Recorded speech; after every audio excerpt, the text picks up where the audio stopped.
Kita lanjutkan Bapak dan Ibu sekalian. Sekarang hadis yang ke 537 ya. Hah?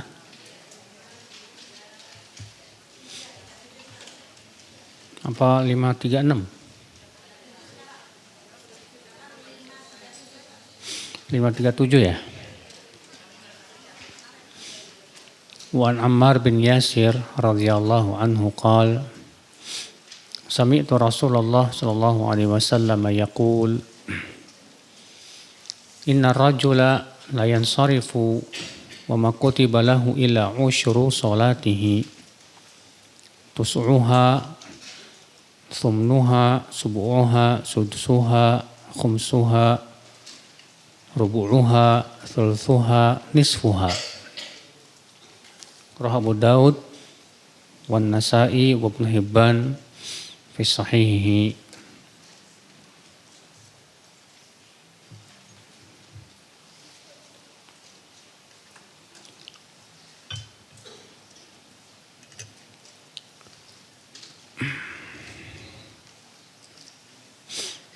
Dari Ammar bin Yasir, semoga Allah meridainya, ia berkata, aku mendengar Rasulullah sallallahu alaihi wasallam bersabda, sesungguhnya seseorang selesai dari sholatnya tidak dituliskan untuknya kecuali 1/10 pahala sholat atau 1/9, 1/8, 1/7, 1/6, 1/5, 1/4, 1/3 dan setengah. Dikeluarkan Abu Daud, Nasa'i, Ibnu Hibban dalam sahihnya. Lihat ibu-ibu sekalian, dalam hadis ini ada orang yang selesai sholat ternyata pahalanya hanya ditulis 1/10 atau 1/9, 1/8, 1/7, 1/6, 1/5, 1/4, 1/3, setengah. Masya Allah. Kenapa? Ya kenapa seseorang itu kok bisa dia hanya diberikan pahala segitu, Bu? Banyak faktor, Bu ya. Faktor yang pertama, faktor keikhlasan. Semakin ikhlasnya full 100%, semakin pahalanya sempurna. Semakin keikhlasannya kurang, berkurang juga pahalanya. Iya. Faktor yang kedua yang menyebabkan seseorang itu pahalanya berkurang, kenapa? Yaitu faktor kesesuaiannya dengan sunnah Rasulullah SAW.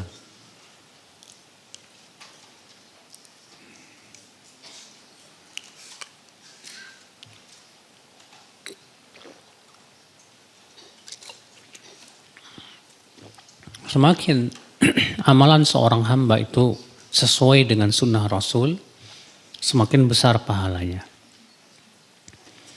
Dan semakin sesuai dengan sunnah Rasul, semakin besar pahalanya. Faktor yang ketiga ibu-ibu, faktor kekhusyuan. Seseorang semakin khusyuk sholatnya, dan semakin berpengaruh dan berbekas pada jiwanya, semakin besar pahalanya. Dan semakin kurang khusyuk dalam sholatnya dan kurang berbekas di hatinya, di jiwanya, ya semakin kurang pahalanya. Makanya Imam Ahmad pernah ditanya tentang amal apa yang paling utama. Kata Imam Ahmad, yang paling berpengaruh untuk jiwa dan hati kita. Karena ada orang yang sholat, ibu-ibu, pikirannya entah kemana, Bu. Iya. Dia pun juga sholat tidak merasakan kenikmatan. Maunya pengen cepat selesai aja. Sehingga akhirnya apa? Diberikan pahalanya sedikit. Ada lagi orang yang sholat penuh kekhusyuan, sehingga terkadang bahkan ia menangis dalam sholat. di mana sholat itu berpengaruh sekali kepada jiwanya, kepada hatinya. Maka ini pahalanya lebih besar lagi. Iya. Kemudian ibu-ibu sekalian, di antara hal yang berpengaruh kepada pahala sholat apalagi, yaitu di dalam pelaksanaan sholat ibu-ibu. Ada orang yang melaksanakan yang wajib, tapi banyak meninggalkan yang sunnah-sunnah. Ada orang yang betul-betul dia perhatikan yang wajibnya, yang sunnahnya, semua dia perhatikan. Sehingga ia bisa mendapatkan pahala sempurna di sisi Allah Subhanahu wa ta'ala. Nah ini ya di antara faktor kenapa ya seseorang itu selesai sholat ternyata hanya diberikan pahala 1/10. Ada yang 1/9, ada yang 1/8, sampai 1/2, Masya Allah. Dan hadis ini menunjukkan ibu-ibu ya, seseorang melakukan suatu ibadah terkadang tidak dapat pahala yang sempurna. Ya, karena tadi. Dan ada orang yang diberikan oleh Allah pahala lebih dari itu.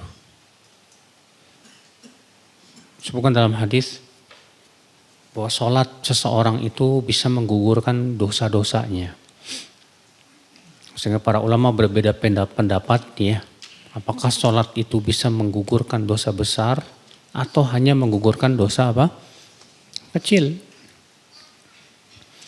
Sebagian ulama mengatakan bahwa sholat itu bertingkat-tingkat. Semakin sempurna sholat, semakin berpengaruh dalam jiwa raga seorang hamba, maka semakin menggugurkan dosa besar. Bukan hanya dosa apa? Kecil. Hadis berikutnya 538.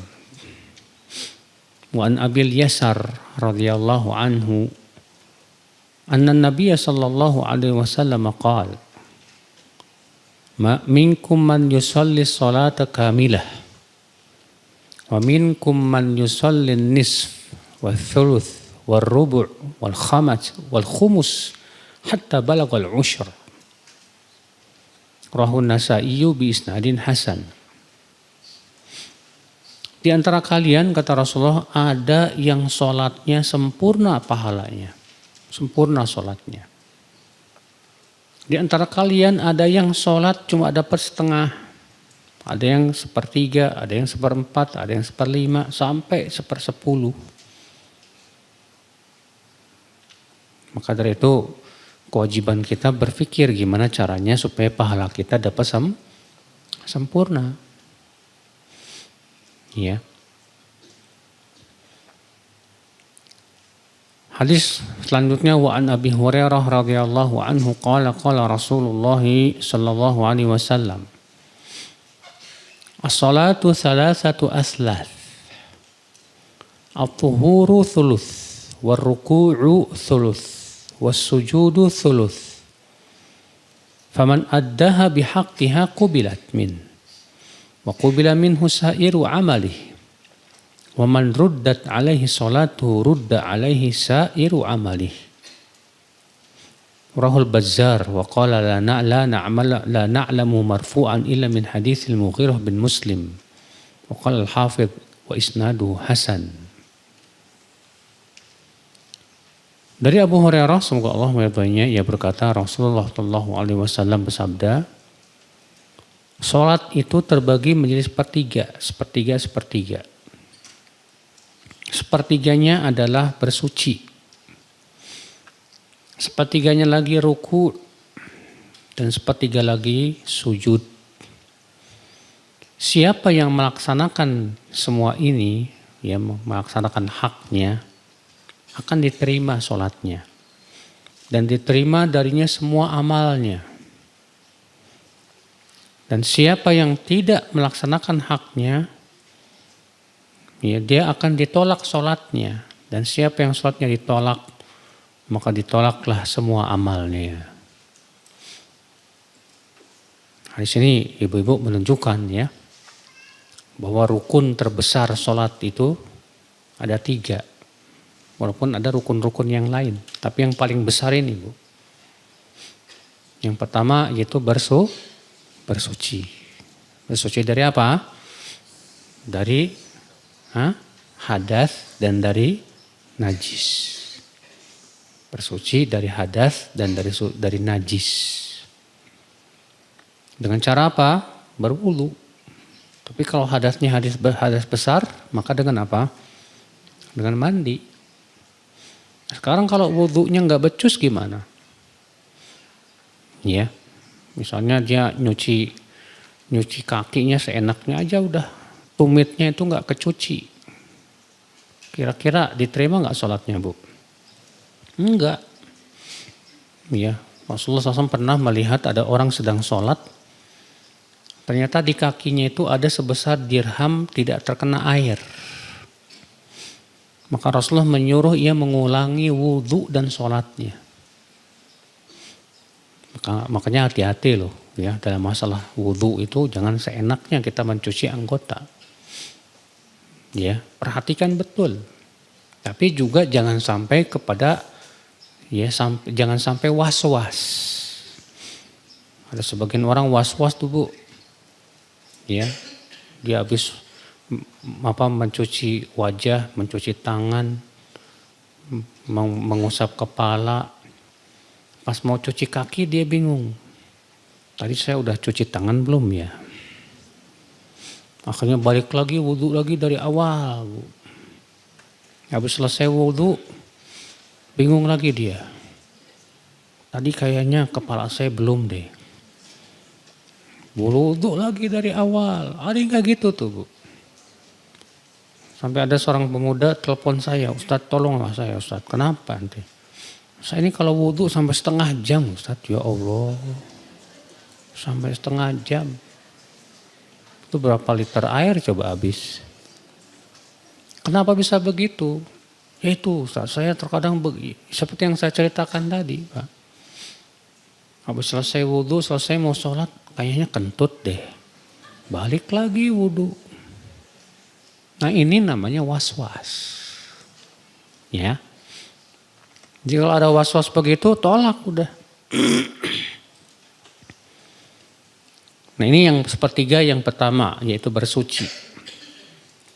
Sepertiga yang kedua dan ketiga, ruku dan sujud.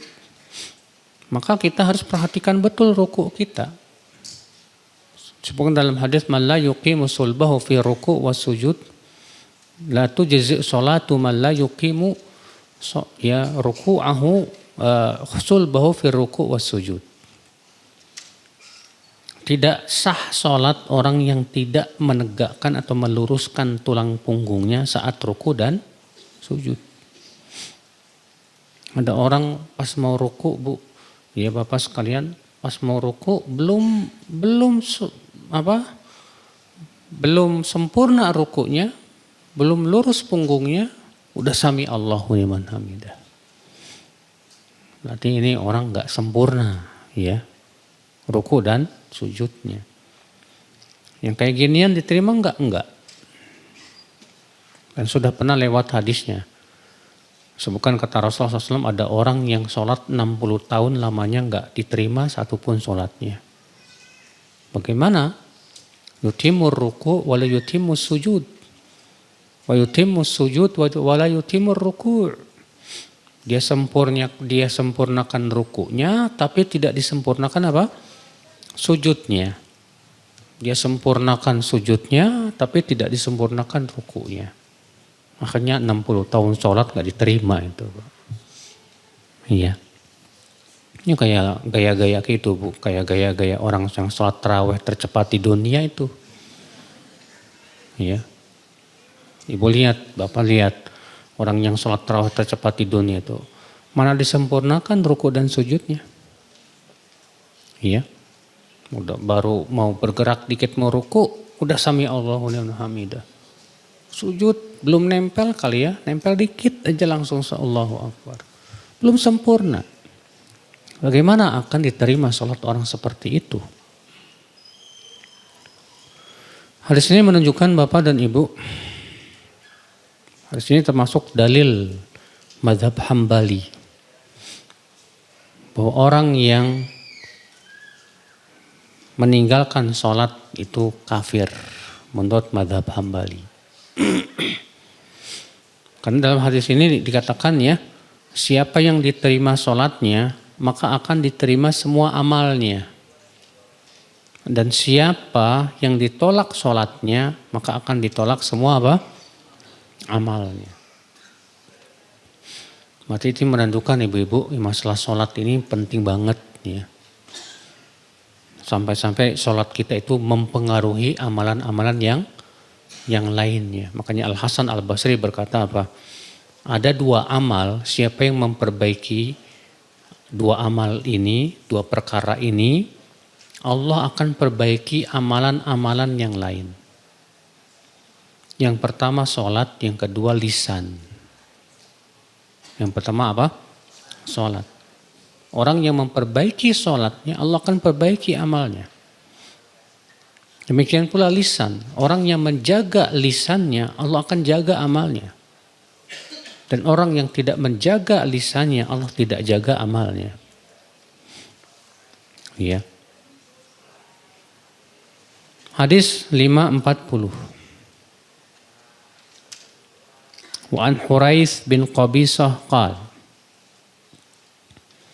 Qadimtul Madinata wa qultu Allahumma rzuqni jalisan saliha. Qala fajalastu ila Abi Hurairah faqultu inni sa'altullah an yarzuqani jalisan saliha. Fahaddithni bihadithin sami'tahu min Rasulillah sallallahu alaihi wasallam. La'alla Allah an yanfa'ani bih. Faqala Rasulullah sallallahu alaihi wasallam. Faqala Abu Hurairah, sami'tu Rasulullah sallallahu alaihi wasallam yaqul Inna awwala ma yuhasabu bihil 'abdu yaumal qiyamati min 'amalihi salatuhu. Fa in salahat faqad aflah wa anjah. Wa in fasadat faqad khaba wa khasir. Wa in intaqasa min faridatihi qala Allah Ta'ala unzuru hal li 'abdi man min tatawwu'in yukmalu bihi man tuqisa min al-faridah. Thumma yakunu sa'iru 'amalihi 'ala dhalik. Rawahu Tirmidzi wa ghairuhu wa qala haditsun gharib.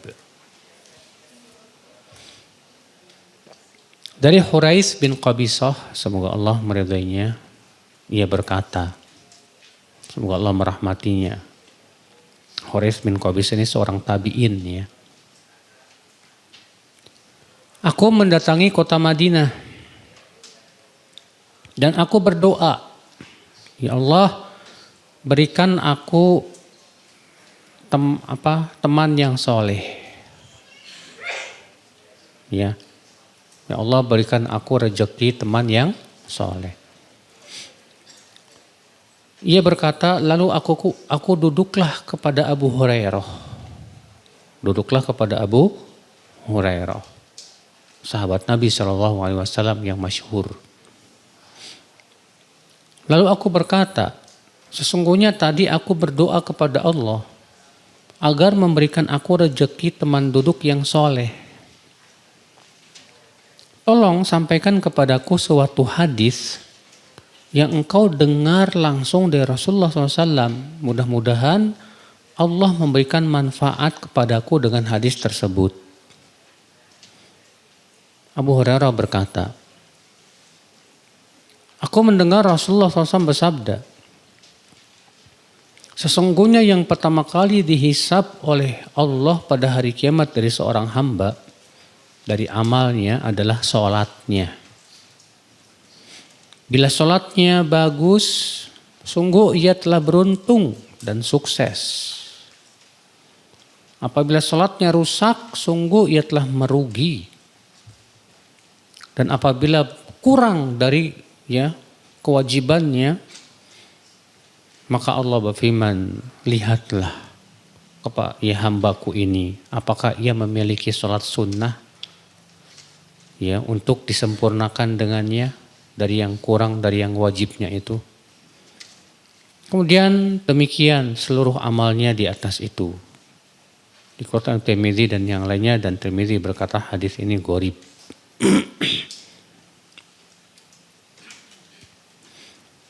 Hadis ini Ibu kita ambil faidah, yaitu anjuran untuk mencari teman duduk yang soleh. Ya. Karena kita ya, sebagai manusia itu Bapak Ibu ya sangat terpengaruh oleh yang namanya teman. Nabi SAW saja mengatakan almar'u ala dini khalilih. Seseorang itu di atas agama siapa? Temannya. Falyanzur ahadukum man yukhalil.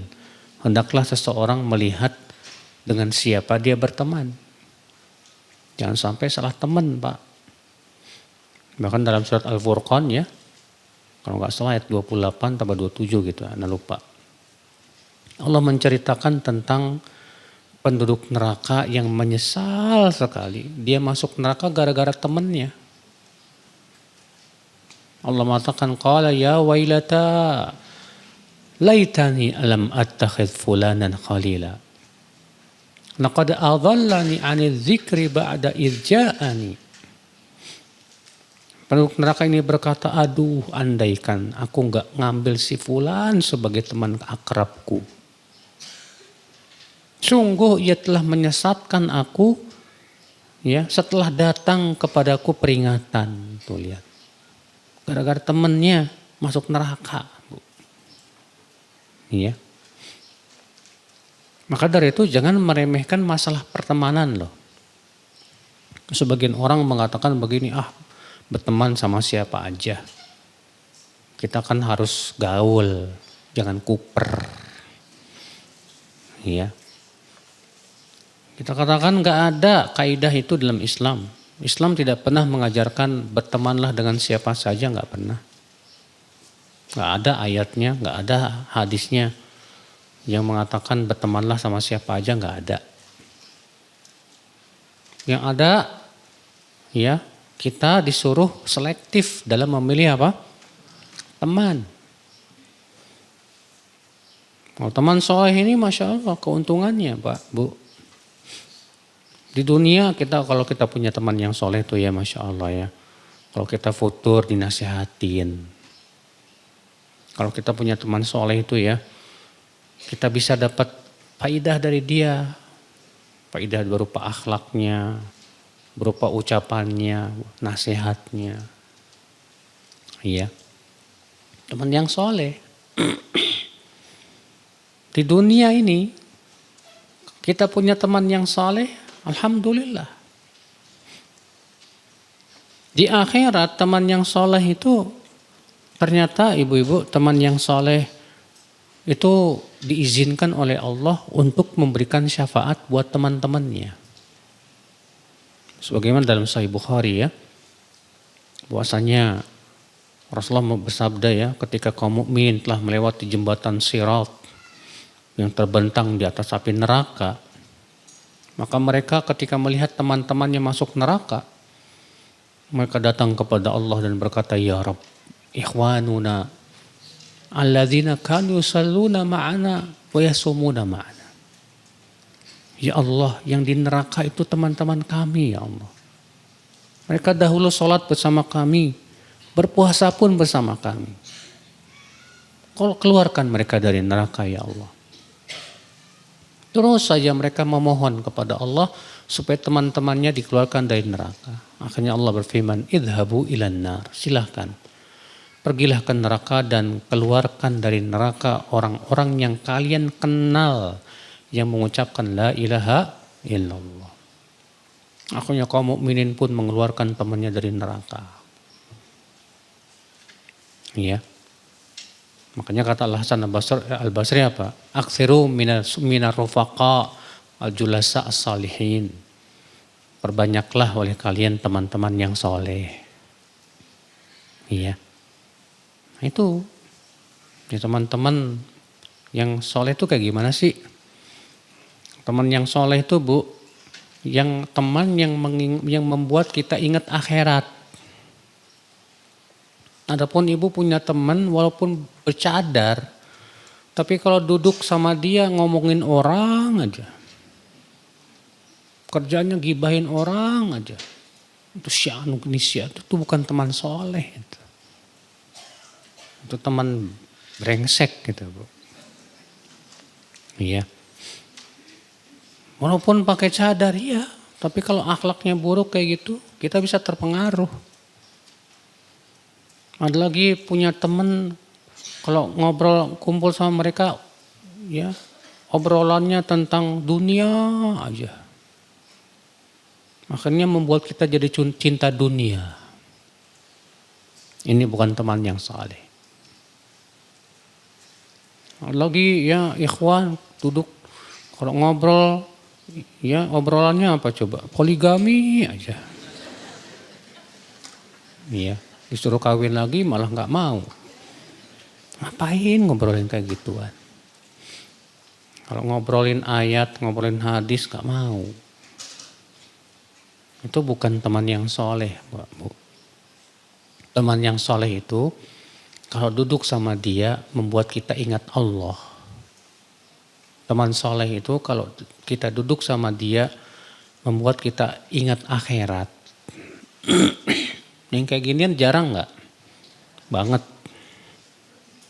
Iya.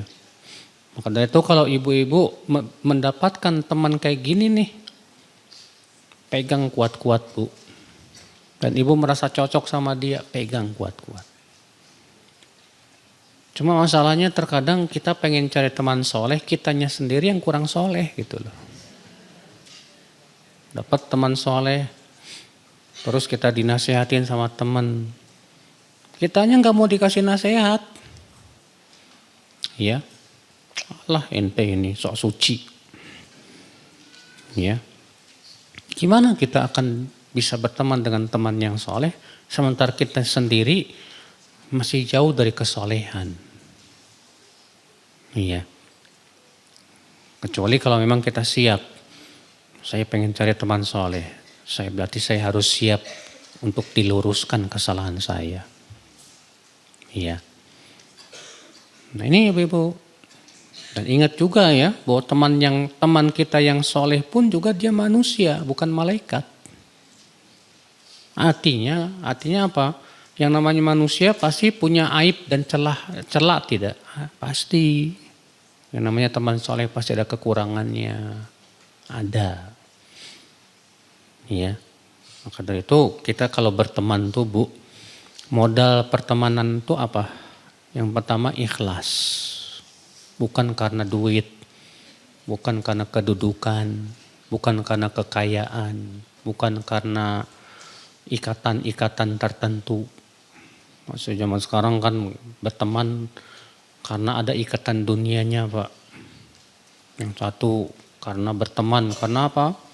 Karena sesama apa? Rider, biker. Iya, kayak ginian bukan karena Allah, bukan ikhlas itu. Yang satu lagi bertemannya karena apa? Satu hobi mancing lah, ya, hobi goes lah. Yang kayak ginian pertemanan karena Allah bukan? Bukan. Makanya kan dalam hadis tadi, ketika kaum mukminin berkata kepada Allah, ya Allah itu teman-teman kami yang dahulu sholat bersama kami, berpuasa bersama kami. Tidak disebut di situ ya Allah, itu teman-teman kami yang dulu goes sama kami, mancing sama kami. Enggak. Tapi kata mereka apa? Mereka dahulu sholat bersama kami ya Allah. Ruku berpuasa bersama kami. Artinya mereka bertemannya karena Allah. Bertemannya untuk menaati Allah. Bukan semata-mata karena ikatan hobi, bukan. Iya. Di sini penting ya, pertemanan itu harus ikhlas, Bu. Mengharapkan wajah Allah. Pertemanan itu penting kita untuk karena Allah. Ya, bukan karena tadi, bukan karena dunia. Iya. Yang kedua, dalam berteman tuh kita penting loh punya sifat pemaaf. Karena yang namanya teman kan tahu sendiri ya. Terkadang teman karena merasa sudah akrab yang ngomongnya ya seenaknya aja gitu ke kita. Ya kitanya yang harus pandai-pandai memberikan maaf sama teman kita. Iya. Orang kalau ibu merasa canggung sama seseorang itu artinya ibu belum akrab. Tapi kalau kita sudah akrab, kita terkadang kan enak aja ya. Kayak nggak ada rem gitu. Karena merasa sudah apa? Sudah akrab. Terkadang karena saking merasa sudah akrab, nggak ada remnya, kadang kita bercanda tapi nyelekit gitu. Ya.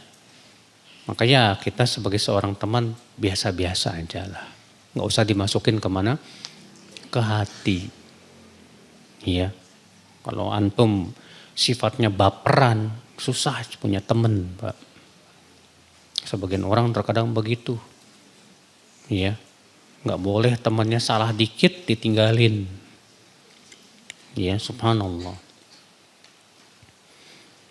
Baik, hadis ini kita ambil faedah selanjutnya Bapak Ibu. Yaitu kalau kita diberikan oleh Allah sebuah majelis yang diasuh oleh para ulama, itu sungguh nikmat dan rezeki yang luar biasa. Orang ini datang ke kota Madinah lalu berdoa, ya Allah berikan aku rezeki teman duduk yang soleh. Ternyata Allah kabulkan. Dia duduk di majelisnya Abu Hurairah. Dan Abu Hurairah seorang sahabat Bu, yang ilmunya luar biasa. Kalau kita Masya Allah Alhamdulillah bisa berteman sama seorang alim, Masya Allah. Ilmunya luar biasa. Itu wallahi rezeki yang luar biasa. Maka kita berusaha ya mengambil manfaat darinya. Banyak loh Bu, orang yang merasa yang dekat dengan seorang ustadz atau seorang alim, tapi dia nggak ngambil manfaat ilmu dari dia. Sangat sayang sekali. Ya. Hadis ini kita ambil faedah yang ketiga, bahwa ibadah yang paling pertama kali dihisab adalah sholat. Ya, ibadah yang paling pertama kali dihisab adalah apa? Sholat. Kalau dalam masalah muamalah, yang pertama kali dihisab masalah apa? Darah.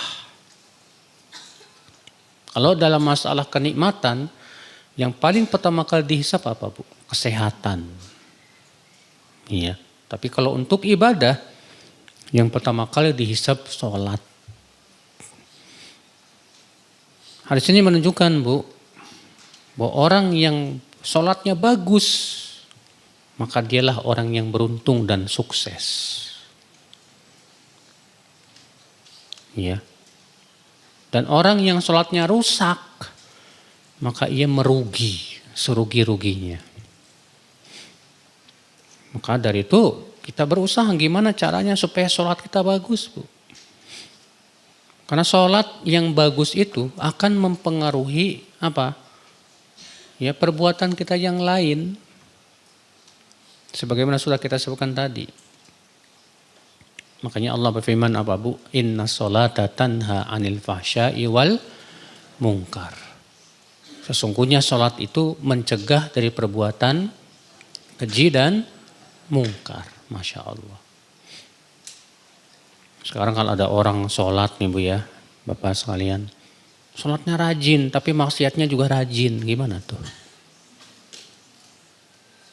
Padahal Allah mengatakan sholat itu bisa mencegah dari perbuatan keji dan munkar. Kok bisa? Maka penting dilihat sholatnya kenapa itu. Pasti biasanya sholatnya gak beres.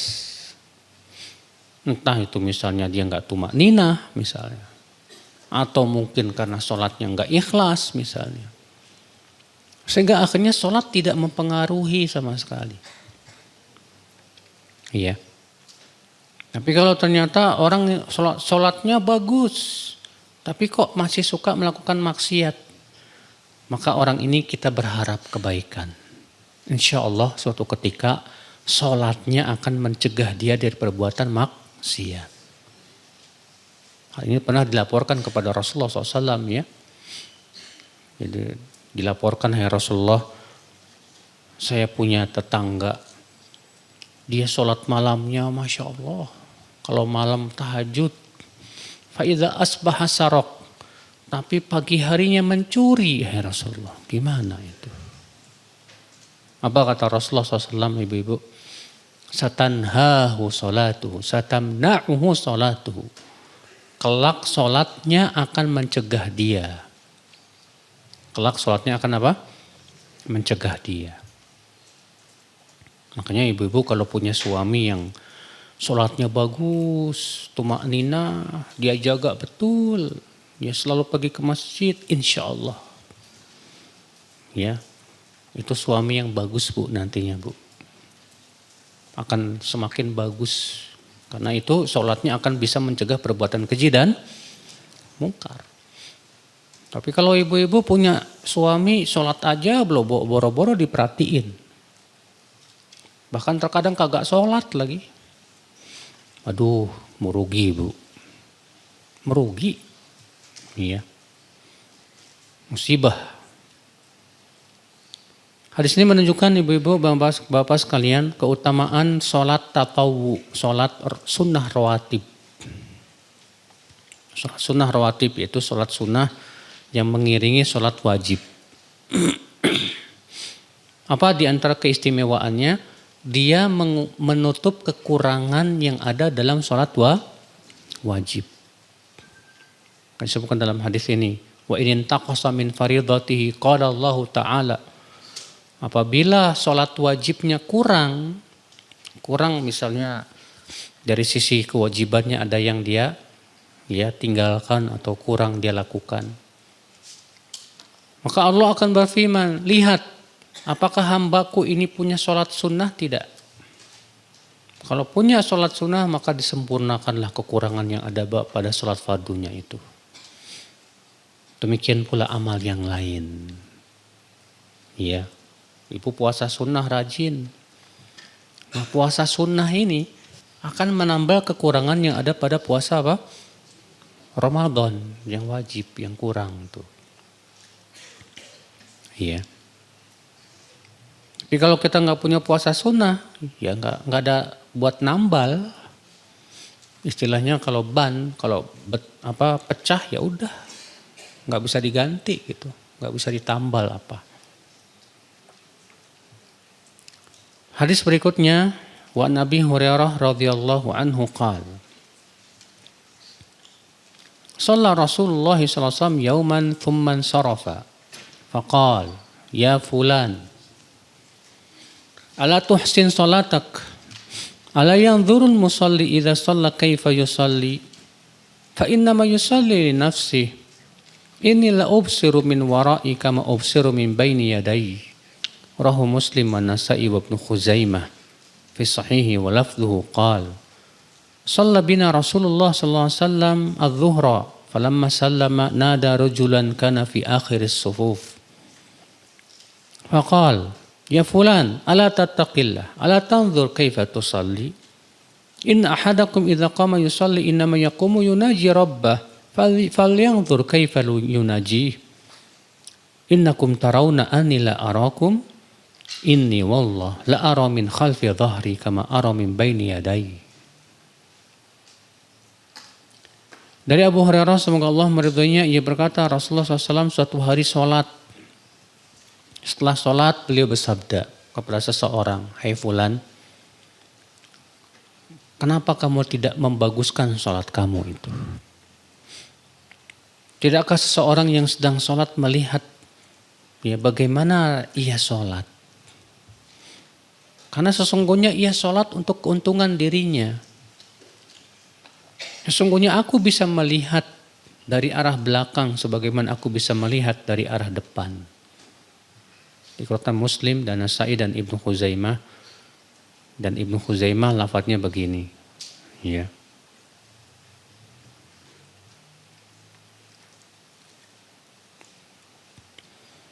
Rasulullah SAW sholat zuhur. Setelah salam, beliau memanggil seseorang di akhir saf. Lalu beliau bersabda, "Hai fulan, tidakkah kamu bertakwa kepada Allah? Tidakkah kamu melihat bagaimana kamu sholat? Sesungguhnya seseorang dari kalian apabila berdiri sholat, sesungguhnya ia sedang bermunajat kepada Rabb-Nya. Maka hendaklah ia melihat bagaimana ia bermunajat. Sesungguhnya kalian menganggap aku tidak bisa melihat kalian. Sesungguhnya demi Allah, aku bisa melihat kalian dari belakang punggungku. Sebagaimana aku melihat dari depanku." Ya. Nah di sini Ibu dan Bapak sekalian kita ambil faidah ya. Hadis ini diberikan oleh Allah, ini merupakan mukjizat Rasulullah. Mukjizat siapa? Rasulullah. Di mana Rasulullah SAW bisa melihat dari belakang sebagaimana bisa melihat dari apa? Depan. Ini khusus untuk Rasul, Pak. Iya. Makanya Rasulullah SAW kalau melihat ke depan, beliau juga bisa melihat ke belakang. Itu kehebatannya Rasulullah SAW, hanya ya dengan kekuasaan Allah tentunya. Hadis ini kita ambil faedah yang kedua, ibu-ibu dan bapak sekalian. Itu seorang imam disyariatkan untuk membimbing makmum yang gak becus sholatnya. Jadi kalau imam melihat ada orang yang sholatnya gak becus, ya, maka hendaklah diingatkan. Karena Rasulullah SAW ya, setelah selesai sholat, manggil seseorang di belakang. Datang dia, kemudian Rasulullah menasihati. Tidakkah kamu bertakwa kepada Allah? Tidakkah kamu melihat bagaimana kamu sholat? Orang yang sholat itu sedang bermunajat dengan Allah. Iya. Nah begitu Bu. Jadi seorang imam tuh kalau melihat ada kesalahan makmum, segera apa? Diingetin.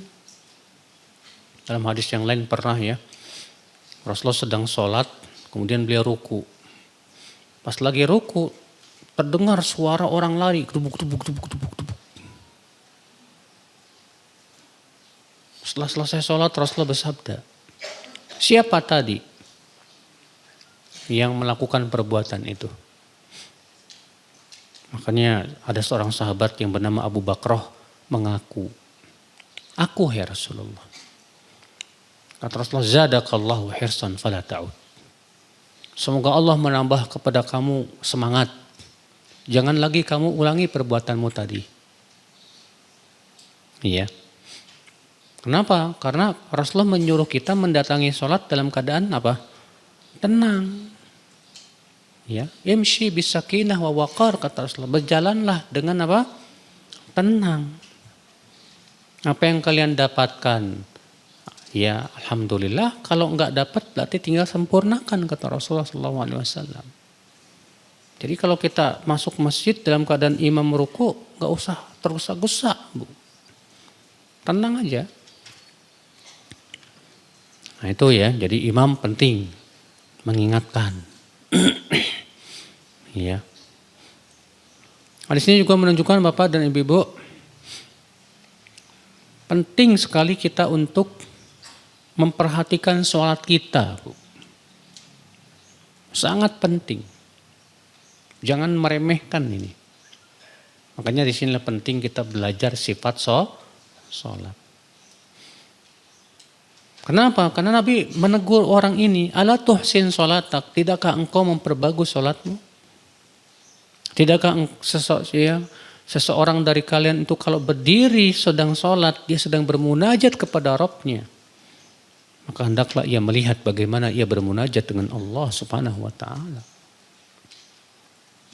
Iya. Nah ini terkadang ada orang sholat ya tidak perhatikan bagusnya sholat, Bu. Yang penting saya sholat dah. Iya. Ini sebuah kesalahan fatal. Yang penting saya udah sholat. Salah. Itu bukan yang penting. Yang penting tuh bagaimana sholat kita bagus. Itu yang penting. Ya. Hadis 542. Wa an Abi Darda radhiyallahu anhu anin Nabi sallallahu alaihi wasallam qala awwalu syai'in yurfa'u min hadhil ummah al-khusyu' hatta la tara fiha khashi'a. Yang pertama kali diangkat dari umat ini adalah kekhusyuan. Sehingga kamu tidak melihat ada yang khusyuk dalam sholatnya. Dikeluarkan Tabrani dengan sanad yang hasan. Nah, di sini ibu-ibu menunjukkan ya pentingnya khusyuk dalam apa? Sholat. Gimana caranya? Ya, agar kita bisa khusyuk dalam sholat ibu-ibu. Tentunya kita harus pahami dulu apa itu makna khusyuk. Ya, khusyuk secara bahasa dari kata khosya'a.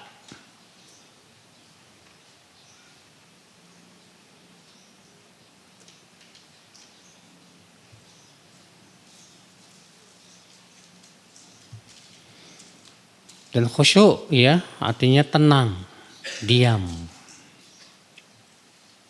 Khusyuk ya artinya tenang dan diam. Dan khusyuk itu ada dua macam ibu-ibu. Ada khusyuk hati dan khusyuk badan. Ada khusyuk apa? Hati. Yaitu fokus dalam sholat. Pikiran gak kemana-mana. Dan khusyuk hati hukumnya tidak wajib. Hukumnya tidak apa? Tidak wajib. Kok enggak wajib? Iya. Karena Nabi SAW terkadang enggak khusyuk. Pernah tidak khusyuk. Dalam hadis disebutkan Rasulullah SAW sedang sholat asar. Iya. Beliau sholatnya diringkaskan sholatnya.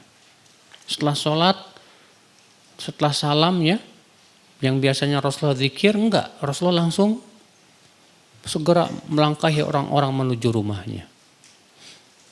Kemudian Rasulullah bersabda, sesungguhnya tadi waktu sholat, aku kepikiran ada sebatang emas yang belum aku bagi-bagikan. Ya. Rupanya Rasulullah SAW kepikiran dalam sholatnya ada sebatang emas yang belum apa? Dibagikan. Masya Allah. Sampai gak khusyuk gara-gara itu. Pernah suatu kali juga Rasulullah SAW dikasih sama Abu Jaham sebuah pakaian. Pakaian itu ada hiasannya. Maka Rasulullah pun sholatlah pakai baju itu. Setelah selesai sholat apa yang terjadi? Rasul pun langsung membukanya. Terlihat gak suka. Kemudian Rasul bersabda, kembalikan baju ini kepada Abu Jaham. Karena hiasannya alhatni fi sholati. Membuat aku lalai tadi dalam sholatku. Iya. Gak khusyuk Rasulullah gara-gara ada hiasan di mana? Di bajunya. Kalau kita bukan cuma di baju, di sajadah. Ya, sajadahnya gambar-gambar gitu, Pak. Pas sholat itu ngelihat pintunya mana itu. Ya. Ya. Ada lagi sebagian orang mengatakan, ya nggak apa-apalah sajadah bergambar, yang penting kan khusyuknya. Kita katakan, menurut kamu lebih khusyuk dari Rasul dong. Rasulullah aja nggak khusyuk gara-gara pakaiannya ada hiasannya, Pak. Apalagi sajadah yang itu tempat melihat sujud kita. Makanya ya, usahakan kalau cari sajadah itu yang polos aja deh. Jangan yang bergambar-gambar. Ya. Makanya ya, semua yang bisa menghilangkan kekhusyuan hati kita segera dihindarkan. Ya. Rasulullah SAW sabda apa? La sholata bihadratit ta'am wala huwa yudafi'ul akhbathan. Tidak ada sholat, artinya tidak sempurna sholat. Dalam keadaan makanan sudah tersaji. Demikian pula ketika pengen buang air. Kenapa Rasulullah mengatakan begitu? Karena kalau kita sholat makanan sudah tersaji, sudah gitu perut kita keroncongan. Biasanya ya nggak bakalan khusyuk. Kepikiran makan aja, aduh. Ini imam kok ramah banget sih, udah lapar nih. Makanya dalam kata para ulama termasuk udzur sholat berjamaah adalah perut kita lapar dan makanan sudah apa? Tersaji. Udah kata Rasulullah apa? Faqaddimul asya. Dahulukan dulu makan. Iya. Wala tata'ajjalu, dan jangan tergesa-gesa makannya, kata Rasulullah. Tenang aja. Jadi makan. Demikian pula kita gara-gara nahan air kencing nih Pak. Gak bisa khusyuk itu. Iya. Emang terjadi ikhtilaf para ulama sholatnya sah apa enggak tuh? Jumhur mengatakan sah tapi tidak sempurna pahalanya. Kalau Ibnu Hazm mengatakan sholatnya enggak sah.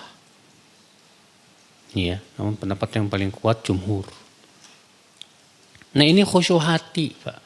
Khusyuk hati itu tidak wajib. Tapi orang yang hatinya khusyuk pahalanya sempurna. Besar pahalanya sisi Allah. Yang kedua yaitu khusyuk badan. Apa khusyuk badan? Diam, tidak banyak gerak. Kalau dia banyak bergerak terus menerus tanpa ada keperluan, batal sholatnya. Karena itu hukumnya wajib ya. Adapun kalau dia bergerak karena ada keperluan, boleh tidak? Boleh. Tapi disyaratkan tidak banyak pergerakannya. Seperti Rasulullah SAW ya, pernah sholat dalam keadaan menghadap ke pintu. Karena kiblatnya ke arah pintu situ. Tiba-tiba Aisyah mengetuk pintu. Maka Rasul pun maju membuka pintu. Mundur lagi.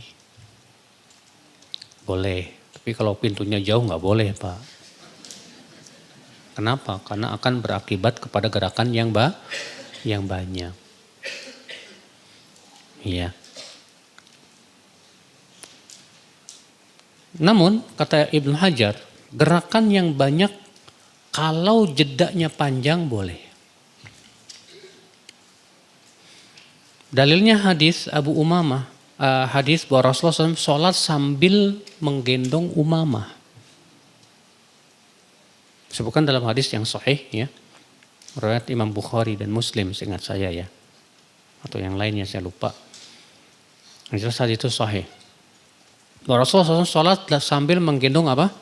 Umamah. Di sholat zuhur atau asar. Disimpannya Umamah itu di pundaknya. Ketika mau sujud diletakkan di tanah. Ketika berdiri diletakkan lagi di mana? Ya, di pundaknya. Ketika mau sujud demikian 4 rakaat. Kata Ibnu Hajar, gerakan ini ada jedanya panjang. Seperti ini boleh. Yang tidak boleh itu gerakan banyak yang terus menerus. Maka yang seperti ini ya itu batal. Sholatnya tidak sah. Iya. Ikhwata Islam, saudaraku seiman. Lalu bagaimana caranya supaya kita bisa khusyuk dong? Terutama khusyuk hati kita ini. Iya. Khusyuk hati ini Bapak dan Ibu-ibu memang sulit, Pak. Karena kekhusyuan itu biasanya berasal dari pengagungan hati kita kepada Allah. Makanya ya, Al-Imam Ibnu Qayyim ketika menyebutkan tentang rahasia, kenapa sih sholat itu dimulai dengan takbir? Perpindahan sholat dengan takbir. Karena takbir itu artinya apa? Allah yang paling besar. Dan ini sebetulnya kunci kekhusyuan hati. Kata beliau, "Faman kana Allahu akbar min kulli syai'." Siapa yang Allah itu paling besar di hatinya, di mana hatinya sangat membesarkan Allah, mengagungkan Allah, dia pasti khusyuk. Dia pasti apa? Khusyuk. Ya. Dan untuk khusyuk itu susah. Kenapa? Karena ada setan juga, Pak. Namanya khinzib atau khinzab. Kan disebutkan dalam hadis begitu ya. Ada setan namanya khinzab yang kerjaannya mengingatkan kita dalam sholat sesuatu yang gak ingat. Iya. Pas lagi sholat keingetan, oh iya kuncinya ada di sono. Akhirnya apa coba? Gak khusyuk. Iya. Diingatkan ke sana, diingatkan ke sono. Akhirnya sampai kita lupa 2/3. Iya. Nah ini Bapak dan Ibu sekalian. Makanya kalau orang yang bisa khusyuk itu Masya Allah kenikmatan luar biasa loh. Jangan sampai nikmat itu dicabut lagi sama Allah. Iya. Saya kira cukup sampai di sini. Kita lanjutkan dengan tanya jawab. Barangkali ada yang mau nanya. Syukur-syukur nggak ada.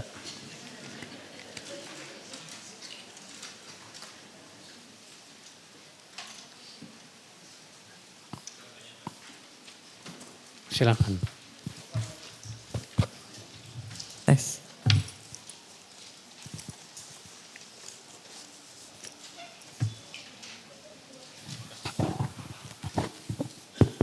Assalamualaikum warahmatullahi wabarakatuh. Assalamualaikum warahmatullahi wabarakatuh. Dalam sholat itu ada takbir kan dua, ada takbirat ihram dan takbir intiqal ya, yaitu takbir perpindahan antara gerakan sholat itu. Nah, kalau takbir ihram, takbir itu wajib ya. Kalau hukumnya kalau takbir intiqal itu hukumnya seperti apa? Kadang-kadang kalau kita kelupaan gimana nanti caranya untuk memperbaiki. Dan kalau perpindahan dari sami Allahu liman hamidah itu termasuk takbir istiqlal apa tidak? Makasih Ustaz. Assalamualaikum warahmatullahi wabarakatuh. Para ulama ijma sepakat bahwa takbiratul ihram itu hukumnya wajib. Setahu ana begitu. Yang menjadi perselisihan adalah takbir intiqal. Apakah wajib atau sunnah? Jumhur mengatakan sunnah muakkadah. Sementara sebagian ulama, ini seingat saya kalau tidak salah dari mazhab Hambali mengatakan hukumnya wajib. Kenapa demikian? Dalilnya hadis bahwa takbiratul intiqal itu disebutkan dalam hadis orang yang al-musi sholatahu yang enggak becus sholatnya. Iya. Di mana dalam salah satu lafadznya Rasulullah mengajarkan dia untuk bertakbir setiap kali berpergerakan. Dan insya Allah ini pendapat yang paling kuat bahwa takbiratul intiqal itu wajib hukumnya. Ya, dan kalau kita lupa maka diganti dengan sujud sahwi.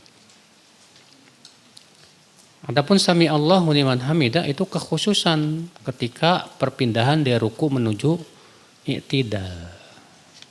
Dan hukumnya sama dengan takbiratul intiqal. Bismillah Ustaz. Ahwan, Assalamualaikum warahmatullahi wabarakatuh. Assalamualaikum.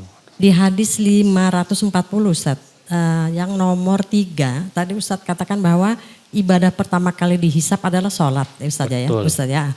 Terus yang muamalah pertama kali dihisap adalah darah. Yang ketiga apa Ustaz ya? Kesehatan, kenikmatan. Kenikmatan, baik. Satu lagi Ustadz, kalau kami wanita dikuncir lagi wudhu, apakah kuncirnya harus dibuka Ustadz? Kalau perempuan kuncirannya apakah harus dibuka? Tidak. Tidak. Karena ketika mandi wajib aja, mandi junub, wanita tidak wajib untuk membuka Rambut. kuncirannya. Baik, Demikian pula adalah wudunya. Ya, jazakallahu khair Ustaz. Anak kami mendapatkan beasiswa ke Jepang untuk lanjut kuliahnya. Tapi beasiswa dari perusahaan rokok. Diambil enggak? Jangan. Itu jelas dari usaha yang haram. Dan rokok itu hukumnya haram.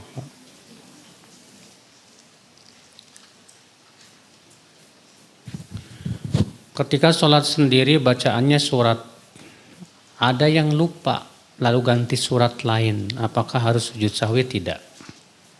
Pendapat yang sahih, sujud sahwi itu khusus untuk meninggalkan perkara-perkara yang wajib aja, Pak. Adapun membaca surat itu hukumnya sunnah saja. Bagaimana usaha kita untuk menghilangkan was-was setan? Kalau menghilangkan susah, Mas. Yang ada adalah bagaimana cara kita menolaknya dan memanage hati kita supaya tidak terkena was-was setan. Sebab yang namanya setan tuh berusaha terus untuk memberikan was-was. Cara yang paling utama gimana dong untuk menolaknya? Caranya banyak zikir. Iya. Ibnu Abbas berkata, "Asyaitanu jathimun ala qalbi ibni Adam, fa idza ghafila waswas, wa idza dzakarallaha khanas." Setan itu akan terus memperhatikan hati anak Adam. Kalau ia lalai, dia akan berikan was-was. Kalau dia ingat kepada Allah, maka dia akan menyelinap. Iya, bersembunyi. Iya.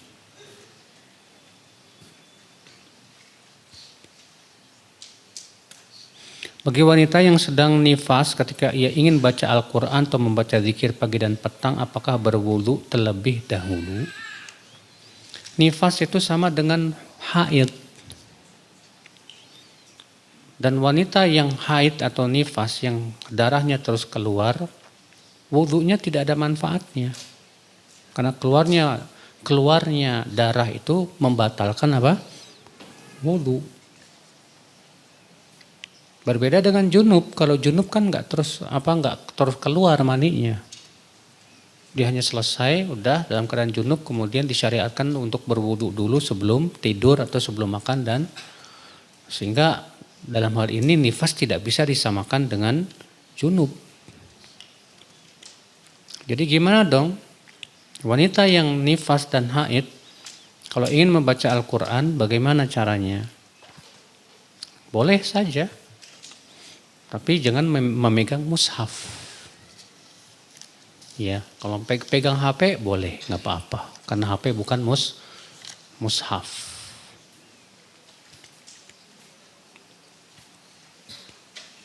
Lafaz doa sujud sahwi yang sahih gimana? Sama dengan sujud biasa. Sujud sahwi doanya sama dengan sujud biasa.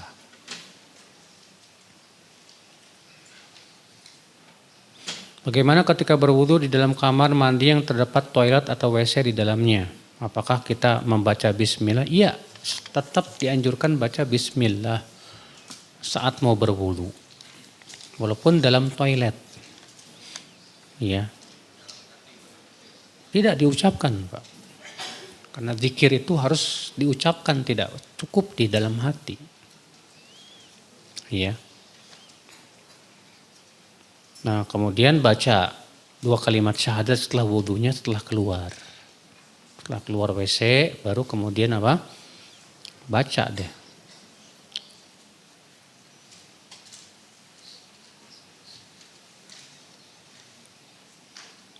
Bolehkah kita saat sholat membaca mushaf? Biar enggak salah bacaannya. Pertama Pak, Bu, memang ada satu riwayat Aisyah radhiyallahu anha pernah diimami oleh budaknya dalam sholat tarawih. Dan si budak ini sambil membaca di mushaf. Tapi ini hanya berlaku pada sholat sunnah. Adapun sholat wajib tidak boleh. Iya.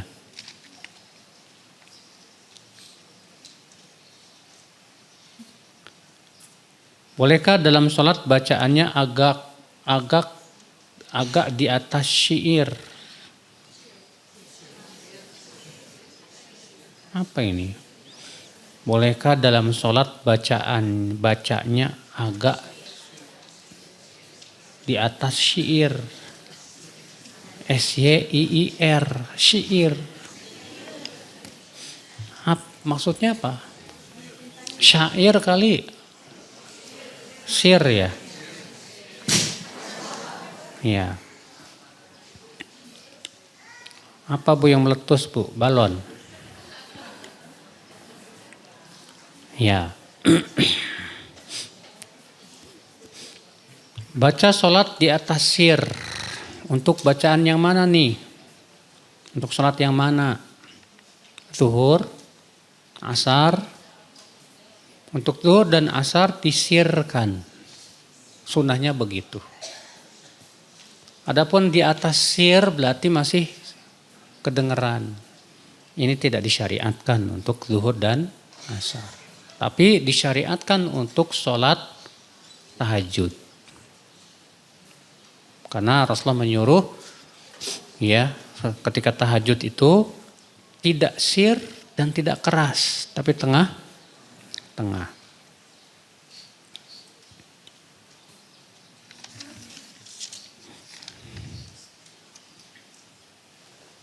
Jika kita sholat berjamaah karena doa istiftah kita lebih pendek dari imam, bolehkah kita mendahului bacaan Al-Fatihahnya imam? Enggak boleh.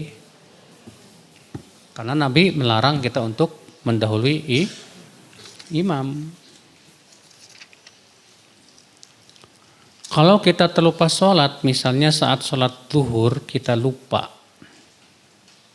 Waktu masuk sholat asar baru ingat. Apa yang kita lakukan? Sholat zuhur dulu. Ya, baru setelah itu sholat asar. Kata Rasulullah SAW, man nasiya sholah, man nama anis sholah o nasiyaha, fal yusolliha idha dzakaraha. Siapa yang tertidur dari sholat atau lupa, hendaklah ia lakukan saat dia ingat.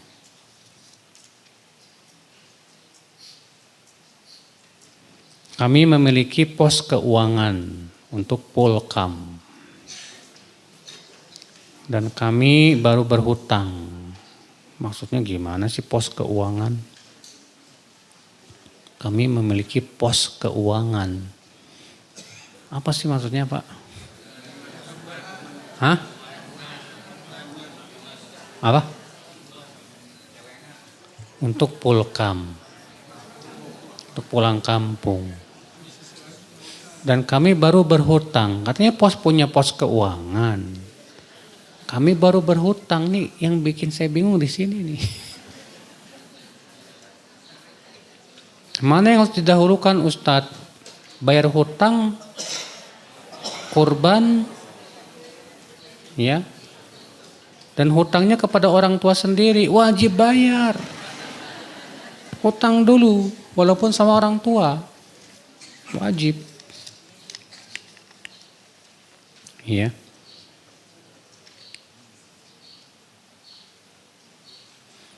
perempuan safar tanpa mahram karena pekerjaan boleh enggak? Enggak boleh. Tidak boleh. Kata Rasulullah apa? La yahillu limra'atin tu'minu billah wal yaumil akhir. Tidak halal untuk wanita yang beriman kepada Allah dan kehidupan akhirat. Antusafir yaum wa lailah, untuk safar sejarak sehari semalam, itu sekitar 80 kilo lebih. Kecuali bersama mahram. Iya. Untuk pekerjaan lah Ustadz, wanita nggak wajib kerja. Yang wajib kerja itu suami.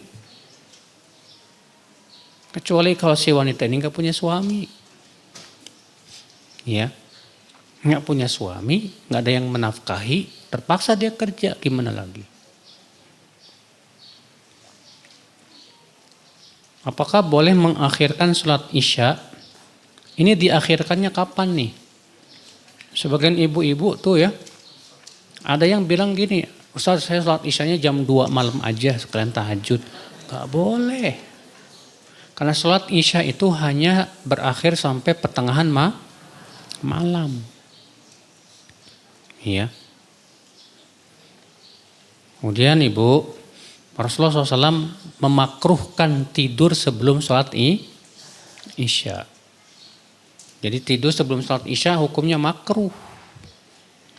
Jadi kalau ibu mau, saya mau akhirkan Ustaz nanti ada jam 11 pas pertengahan malam. Iya, tapi masalahnya ibu jangan tidur dulu.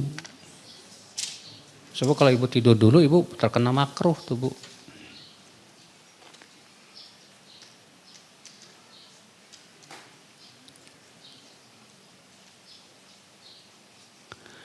Jika kita biasanya melakukan rawatib tapi dadakan ada keperluan sehingga belum menyelesaikan ba'diyah zuhur dan terlupakan karena kelelahan dan kelupaan digantikan waktu asar.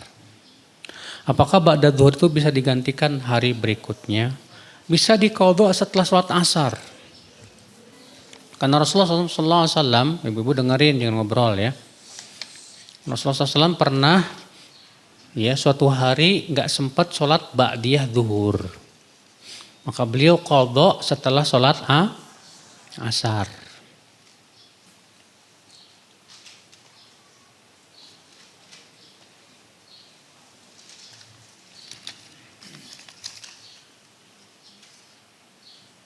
Kapan saja dalam sholat membaca ta'awudz dan basmalah. Ta'awudz itu ya kebanyakan ulama berpendapat di awal rokaat. Ta'awudz dulu, baru kemudian Bismillahirrahmanirrahim baca Al-Fatihah. Namun terjadi ikhtilaf apakah ta'awudz itu disyariatkan setiap rakaat. Imam Syafi'i seingat saya beliau mensyariatkan, berpendapat bahwa ta'awudz itu disyariatkan setiap rakaat. Tapi ulama lain yang saya ingat berpendapat cukup di rakaat yang pertama.